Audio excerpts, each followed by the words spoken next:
देश में बॉयकॉट बॉलीवुड अभियान चल रहा है और इस अभियान के तहत बड़े बड़े 30 मार्काओं की मूवी धड़ाम से गिर रही है और मूवी देखने के लिए सिनेमा घरों में दर्शक नहीं मिल रहे हैं।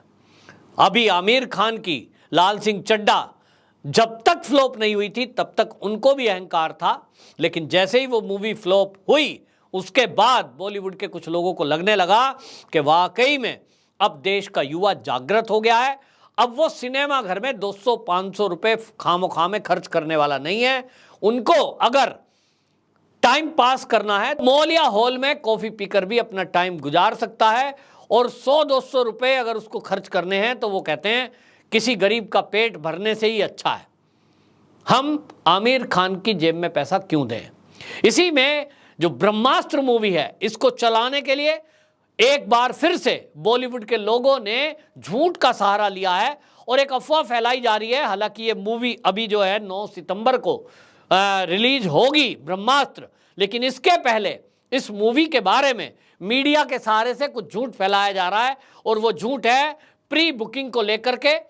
फेक न्यूज फैलाई जा रही है कि ब्रह्मास्त्र के लिए प्री बुकिंग की जा रही है और प्री बुकिंग में अभी तक आप बताएं कि 50,000 सीटें बुक हो चुकी हैं, लगभग 2 करोड़ रुपए का कलेक्शन भी आ चुका है। हालांकि देश के जो सोशल मीडिया के एक्सपर्ट हैं उन लोगों ने तत्काल इसकी पोल खोल दी और ऐसे स्क्रीनशॉट वायरल किए जिसमें पता लग रहा है कि पूरे हॉल्स खाली पड़े हुए हैं अलग अलग शहरों में, कहीं कोई प्री बुकिंग नहीं है।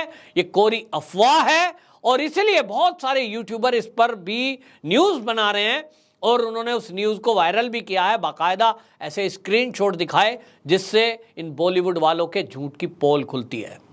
बात यह है कि अब ये ब्रह्मास्त्र जो है इसका बॉयकॉट क्यों, तो इसके बारे में तो हम पहले बात कर ही चुके हैं कि बॉयकॉट बॉलीवुड केवल इसलिए है कि ये जो बॉलीवुड है इन नेपोटिज्म को लेकर के सुशांत सिंह राजपूत की मौत के समय इसकी पोल खुली थी और उस समय एक पोल खुली थी कि किस तरह से यहाँ यदि कोई भारत का अन्य बच्चा अपने टैलेंट पर आगे आता है तो उसको आगे नहीं आने दिया जाता है।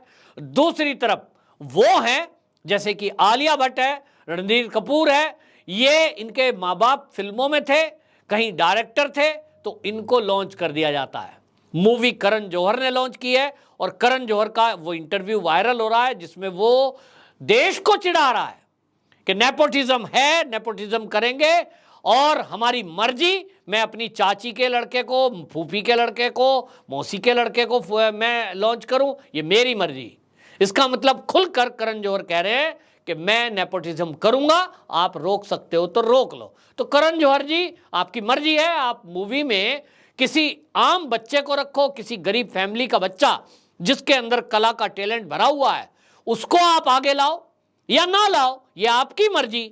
ये बात अलग है कि ये लोग जब टीवी शो करते हैं तो आप देखेंगे टीवी शो को ये जज करने के लिए करण जौहर भी कई प्रोग्राम में बैठता है और जब वहां डांस कर रहा होता है, कोई एक्टिंग कर रहा होता है तो इनको वहां से भी पैसे मिलते हैं, इनको उस प्रोग्राम में जाने के पैसे मिलते हैं। तो ये ऐसा दिखाते हैं कि जैसे देश के टैलेंट को बड़ा आगे ले जा रहे हैं, लेकिन इनकी सच्चाई ये है कि ये आम परिवार के बच्चों को जिनके आगे पीछे कोई बॉलीवुड का बैकग्राउंड नहीं है, ऐसे बच्चों को पसंद ही नहीं करते। इनको केवल ऐसे बच्चों की तलाश रहती है जिनके माँ बाप पहले से फिल्म इंडस्ट्री में हैं। वो बच्चे 14-15 साल के हुए और ये उनको पीआर करना शुरू कर देते हैं।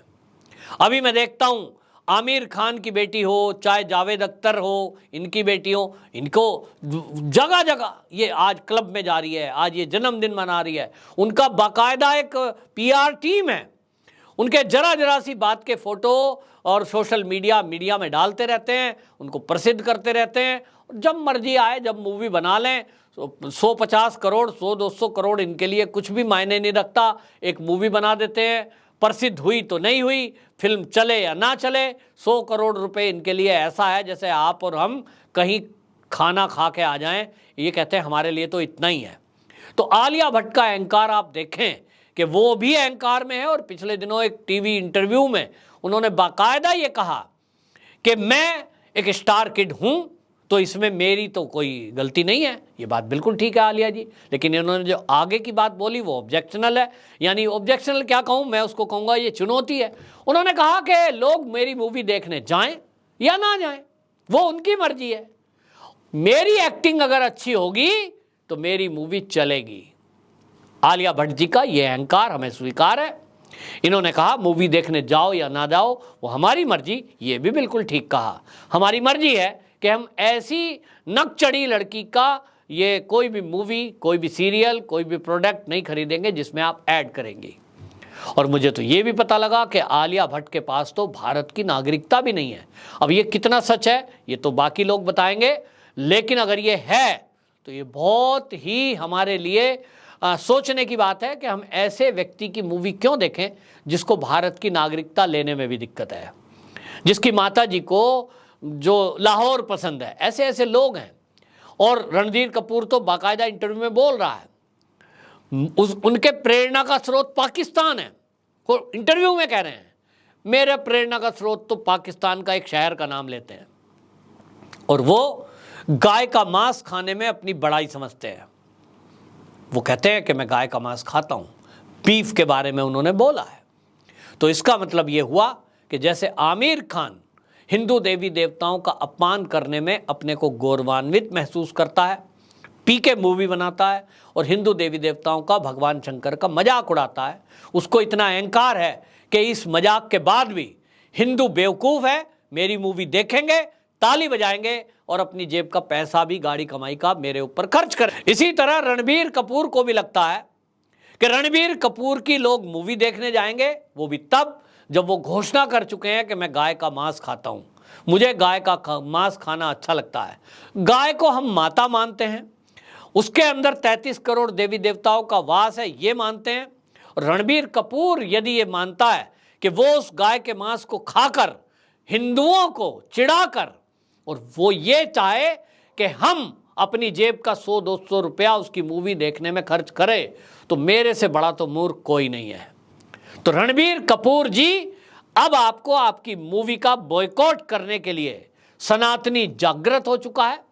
गाय के पूजने वाले, गाय के मानने वाले, गाय को माता मानने वाले, ये उनके लिए एक विचार करने का विषय है कि ऐसा व्यक्ति जो मूवी में आ रहा है, अगर आप उसकी मूवी देखने जाएंगे, इस मूवी से जो पैसे उसकी जेब में जाएंगे रणबीर कपूर के, वो उस पैसे से गाय का मांस खाएगा और इसके लिए गौ माता कटेगी।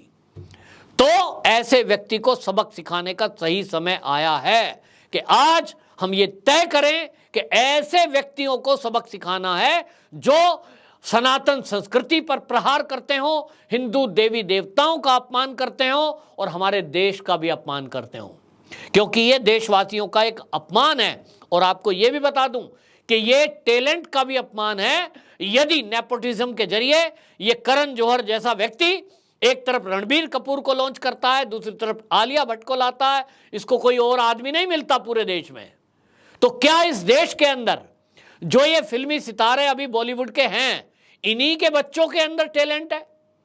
क्या यूपी के, बिहार के, कहीं झारखंड के ये जो रहने वाले बच्चे हैं, इनके अंदर कोई टैलेंट नहीं है? इनमें कोई योग्यता क्षमता नहीं है? ये जो आर्ट स्कूल भारत के अंदर हैं, पुणे का इतना प्रसिद्ध आर्ट स्कूल है, अब उसमें जो हर साल बच्चे जो पास आउट होते हैं कला सीखकर, ड्रामा सीखकर, ये जो एक्टिंग सीखकर बच्चे निकल रहे हैं स्कूलों से, कॉलेजों से, उनके अंदर कोई टैलेंट नहीं है। ऐसे तो वो कब आगे बढ़ेंगे? तो वो केवल ऐड बनाएंगे, वो केवल ऐड तक सीमित रहेंगे और वहां भी तुम लोग आओगे और स्टार किड आपकी मूवी में रहेंगे। तो फिर ऐसे बॉलीवुड की इस देश में जरूरत क्या है? ये देशवासियों को सोचना है। इसीलिए बॉयकॉट बॉलीवुड, बॉयकॉट ब्रह्मास्त्र बहुत जरूरी है और झूठ में नहीं आना है। और अगर हम कह रहे हैं कि ये 50,000 प्री बुकिंग वाली झूठ को फैला रहे हैं, तो जिन्होंने अगर प्री बुकिंग भी कर ली है, कृपया उस बुकिंग को कैंसिल करें, अपना पैसा अपनी जेब में रखें। गाय के मांस खाने वाले और भारत की जिन पर नागरिकता नहीं है या जिनका आदर्श पाकिस्तान है, ऐसे लोगों की मूवी देखने से बेहतर है कि आप घर में बैठें और उस 500 रुपये जो आप उस मॉल हॉल में खर्च करने वाले थे, अपने बच्चों पर, अपने खाने पीने पर, अपनी ड्रेस पर खर्च करें। और ऐसा देश का कोई व्यक्ति, चाहे वो यूपी से हो, बिहार से हो, झारखंड से हो, मध्य प्रदेश से हो, ऐसे टैलेंटों से भरे हुए बहुत सारे लोग हैं जिनके अंदर कला कूट कूट कर भरी है। ऐसे व्यक्ति के खाते में वो पैसा डाल दें और उसको अप्रिशिएट करें, उसको आगे बढ़ाएं, तो इन बॉलीवुड वालों की अकल ठीक आएगी। वरना ये इसी तरह अहंकार में डूबे रहेंगे और इस देश के टैलेंट को कभी भी मौका मिलेगा ही नहीं कि वो अपने आप को आगे बढ़ाकर सिद्ध कर सके कि टैलेंट कहीं झोंपड़ी में भी पैदा हो सकता है। वंदे मातरम।